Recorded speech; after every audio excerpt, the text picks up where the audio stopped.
28শে মে মহা শুভমুক্তি, অনন্ত ভালোবাসা। ববিতার বোন চম্পার মতো মৌসুমীর পথ ধরে ইরিন আসছেন নায়িকা হয়ে। তরুণ সুদর্শন নায়ক শাকিব খান, সোহানুর রহমান সোহানের আরও এক জোড়া নতুন মুখ শাকিব খান ও ইরিন জামান। রেডিও বেতারের এমন শব্দ নিয়ে ইতারে ছড়িয়ে পড়েছিল সারা দেশময়। সেদিন ঘুমোটো ব্যবসা গরম, আকাশে কনে কনে মেঘ বৃষ্টি লুকোচুরি। প্রকৃতিও কি জানতো বাংলা চলচ্চিত্রে আজ আগমন ঘটছে এক নতুন কাণ্ডারির।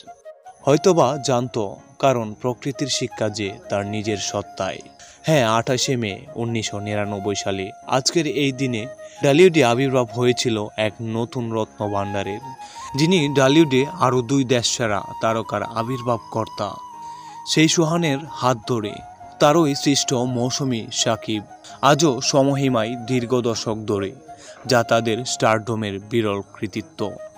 এই জন্য সংবাদের শিরোনাম হয় অনেক সাধনার। যেদিন শাকিবের অনন্ত ভালোবাসার মহরত হয়, সেদিন অনুষ্ঠানে মৌসুমী ছিলেন মধ্যমণি।